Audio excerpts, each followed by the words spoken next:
सूरज की पहली किरण जैसे ही सोनापुर गांव की हरी भरी वादियों पर पड़ी, पूरा गांव पक्षियों की मधुर आवाजों से गूंज उठा।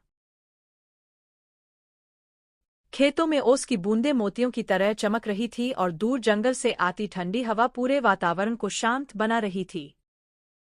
इसी गांव में रहता था एक गरीब लेकिन बेहद ईमानदार लकड़हारा, मोहन।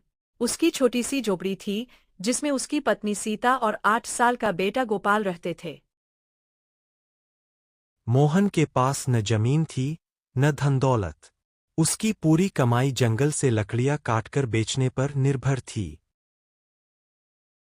वह रोज सुबह सूरज निकलने से पहले उठ जाता, भगवान का नाम लेता और अपनी पुरानी कुल्हाड़ी कंधे पर रखकर जंगल की ओर निकल पड़ता। सीता अक्सर कहती, मोहन, अगर तुम चाहो तो दूसरे लकड़हारों की तरह हरे भरे पेड़ भी काट सकते हो। ज्यादा लकड़ी मिलेगी, ज्यादा पैसे मिलेंगे।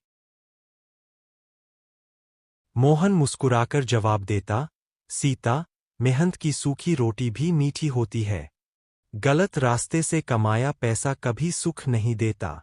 यही बात उसके बेटे गोपाल ने भी अपने पिता से सीख ली थी। उसी गांव में एक बहुत अमीर जमींदार रहता था, धनराज सिंह। धनराज के पास सैकड़ों बीघा जमीन, कई नौकर चाकर और सोने चांदी से भरी तिजोरियां थीं। लेकिन उसके मन में कभी संतोष नहीं था। उसे हमेशा और ज्यादा पैसा चाहिए होता था। गांव वाले उससे डरते थे क्योंकि वह गरीबों का हक छीनने में भी पीछे नहीं हटता था। अगर कोई किसान समय पर कर्ज नहीं चुका पाता, तो धनराज उसकी जमीन अपने नाम कर लेता।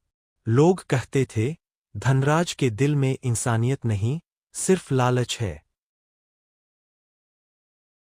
एक दिन जंगल में लकड़ी काटते समय मोहन की नजर एक घायल हिरन पर पड़ी। हिरन दर्द से तड़प रहा था।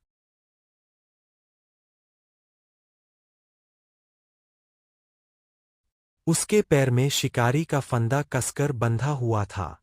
मोहन ने तुरंत अपनी कुल्हाड़ी नीचे रखी और बड़ी सावधानी से फंदा काट दिया।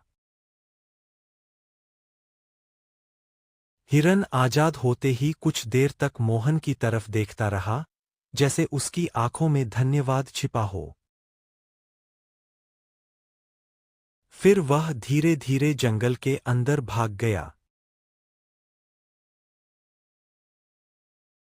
मोहन मुस्कुराया, भगवान सबका मालिक है। अगर आज मैंने इसकी मदद की है, तो एक दिन भगवान मेरी भी मदद करेंगे।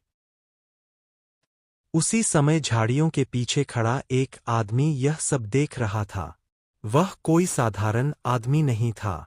वह पास के राज्य का राजा वीरेंद्र सिंह था, जो आम आदमी का भेष बदलकर अपने राज्य का हाल जानने निकला था।